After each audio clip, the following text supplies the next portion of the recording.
विवादों वाले आसाराम, बाबा का 376 कांड। आसाराम की गिनती धर्मगुरु से ज्यादा विवादों वाले बाबा के रूप में ज्यादा होती है। कभी भक्तों पर पानी की फुहार छोड़ने वाले आसाराम महिलाओं के बारे में क्या सोचते हैं, पहले आपको ये सुनवा देते हैं। महिलाओं का सम्मान हम जितना बढ़ाना चाहते हैं उतना तो तुम लोग सोच भी नहीं सकते। बाबा महिलाओं का सम्मान करते हैं, ऐसा दावा बाबा और उनके भक्त दोनों करते हैं, लेकिन खुद बाबा महिलाओं के बारे में क्या सोचते हैं, जरा पहले ये भी आपको सुनवाते हैं। तुम्हारी मम्मी दीवानी कैसे हो गई? बापू को क्यों प्यार करती है mummy? Why your mommy love to Bapu? Why my mommy love Bapu? My mommy, she just loves Bapu. She loves Bapu very much. I don't know why she loves Bapu. कभी किसी की मम्मी पर चटखारे लेकर बात करने वाले बाबा आसाराम महिलाओं से जुड़े संवेदनशील मामलों को भी अहमियत नहीं देते हैं। दिल्ली में निर्भया गैंगरेप के बाद जब सारे देश में गुस्सा था, तो आसाराम बापू ने ऐसी टिप्पणी की जिसके बाद विवाद हो गया। अब जिन्होंने गलती की शराबी थे, अगर उस कन्या ने सारस्वती मंत्र लिया होता, गुरु दीक्षा ली होती, तो बॉयफ्रेंड के साथ पिक्चर देखकर जिस किसी बस में घुसती नहीं।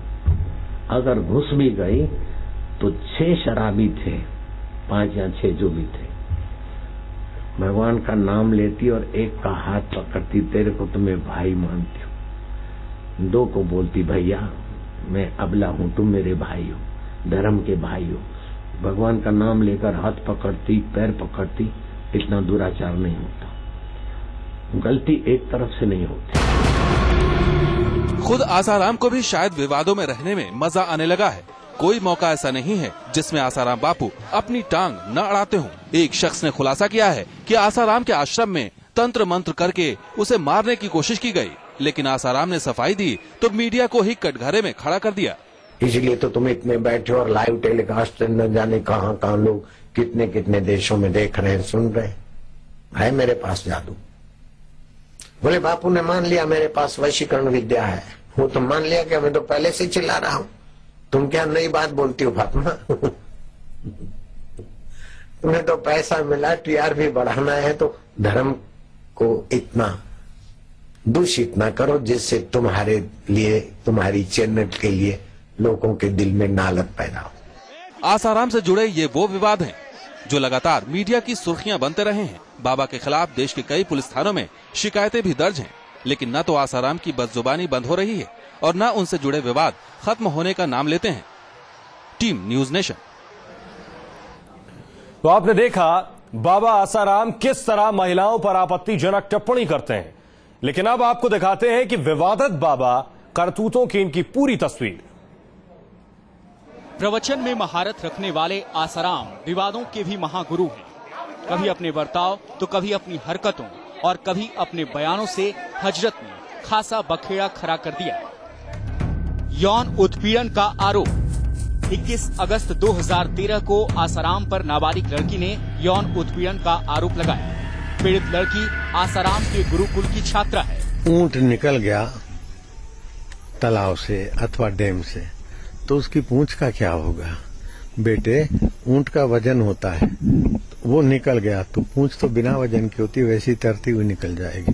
तो इतने जो आरोप आए थे ऊंट छाप, वो तो सब निकल गए 4.5 सालों में। यानी कितने आरोप आए, कैसे कैसे। भक्त को मारी लात। 4 फरवरी 2013 को मध्य प्रदेश के विदिशा में एक श्रद्धालु जैसे ही आशीर्वाद लेने आगे बढ़ा तो आसाराम ने आशीर्वाद देने की बजाय उसे लात मार दी थी। इस घटना की खूब निंदा हुई। दिल्ली गैंगरेप पर बेतुकी बयानबाजी। देश को झकझोर कर रख देने वाली दिल्ली गैंगरेप घटना पर आसाराम ने बेतुकी बयानबाजी की। 6 जनवरी 2013 को राजस्थान के टोंक में आसाराम ने पीड़ित लड़की को ही दोषी ठहरा दिया था। जिन्होंने गलती की शराबी थे, अगर उस कन्या ने सारस्वती मंत्र लिया होता, गुरु दीक्षा ली होती, तो बॉयफ्रेंड के साथ पिक्चर देखकर जिस किसी बस में घुसती नहीं। सूखे का उड़ाया मजाक। एक और देश के कई इलाके सूखे से जूझ रहे थे, तो आसाराम होली के बहाने पानी की बर्बादी करते नजर आए। हद तो तब हो गई जब 27 मार्च 2013 को आसाराम ने कहा, हम तो ऐसे ही त्योहार मनाएंगे। फूलों के रंग की महिमा आप सुनोगे तो आपको लगेगा कि हमारी भारत की संस्कृति में कितनी ईश्वर की कृपा है। और विदेशी रंगों से, हर रंग से बीमारियां पैदा होती है, वो मैंने पहले सुना रखा है। पत्रकार को मारा थप्पड़। यूपी के भदोई में कवरेज के दौरान आसाराम ने एक रिपोर्टर को थप्पड़ मार दिया। बाद में आसाराम के खिलाफ मामला दर्ज किया गया। गांधी परिवार पर आपत्तिजनक बयान। आसाराम के निशाने पर कांग्रेस हमेशा रही है, लेकिन कई बार आसाराम को सोनिया और राहुल पर आपत्तिजनक बयान देते सुना गया। महिला आरोपी को शरण दी। 2010 में एक स्टिंग ऑपरेशन में आसाराम उस महिला के साथ देखे गए जिस पर जालसाजी का आरोप था और वो अमेरिका से भागकर आसाराम की शरण में आई थी। जमीन पर कब्जे का आरोप। जनवरी 2010 में गुजरात के नवसारी जिले में बना आश्रम सवालों के घेरे में आया। आरोप लगा उन्होंने जमीन पर अवैध कब्जा किया है। अहमदाबाद प्रशासन ने आश्रम खाली करने का नोटिस दिया। आश्रम में बच्चों के शव मिले। जुलाई 2008 में आसाराम के अहमदाबाद आश्रम से बच्चों के गायब होने का मामला सामने आया। बाद में 2 बच्चों के शव भी मिले थे। आश्रम में काला जादू होने का आरोप लगा। फर्जी दवा बेचने का आरोप। दिसंबर 2010 में गोधरा में आश्रम के खिलाफ बिना आदेश के दवा बेचने का आरोप लगा। इस मामले में आसाराम और पत्नी समेत 14 लोगों के खिलाफ मुकदमा दर्ज है। संतों के बारे में आम धारणा है कि वो अपने दामन पर कलंक नहीं लगने देते। उनके पास चदरिया ज्यों की त्यों धर देने की ताकत होती है, लेकिन इसके उलट आसाराम तो जैसे विवादों को दावत देने में ही लगे नजर आते हैं। Team news nation. तो नाबालिग लड़की के यौन शोषण के आरोपों से घिरे आसाराम और पुलिस के बीच लुका छिपी का खेल पिछले कई दिनों से जारी था। मामला सामने आने के बाद से आसाराम लगातार पुलिस को छकाते रहे। इस दौरान वो प्रवचन भी देते रहे और मीडिया को खरी खोटी भी सुनाते रहे। आसाराम की भागम भाग, पुलिस से लुका छिपी का खेल।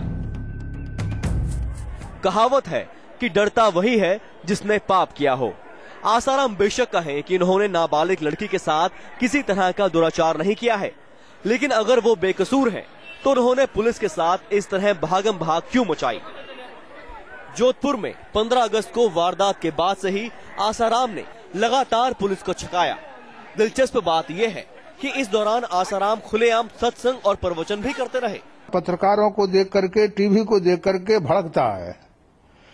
वो जानता है कि इसमें पोल खुलती है, उसकी शकल, सूरत, चाल ढाल, वो तो सब अजब किस्म की है।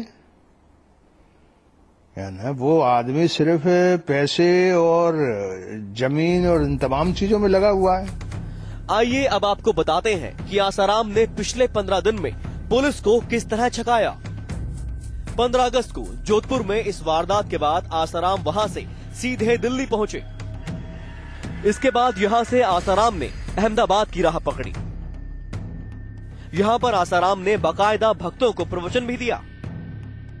फिर आसाराम इंदौर निकल गए और उसके बाद 27 अगस्त को इंदौर से सूरत की तरफ कूच कर दिया। सूरत में आसाराम ने न सिर्फ प्रवचन दिया बल्कि मीडिया को भी खरी खरी सुनाई। इसके बाद 29 अगस्त को आसाराम सूरत से भोपाल भाग गए, लेकिन यहाँ पुलिस का दबाव पड़ा तो आसाराम ने 30 अगस्त को पहले दिल्ली के लिए फरारी की कोशिश की, लेकिन इसमें नाकाम रहने पर आसाराम चुपचाप रात में इंदौर के लिए निकल गए।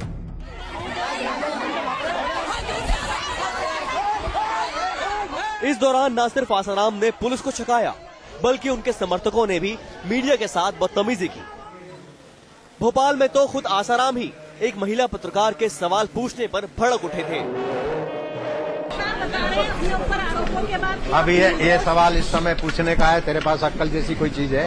आपने बोला था सवाल पूछे। कौन सा सवाल पूछे? मैंने कब बोला? अभी यहाँ नहीं बोला था सवाल पूछे। तू झूठ बोलती है, ये अभी मीडिया वाली होके झूठ बोल रही है। मैंने कब कहा सवाल पूछो?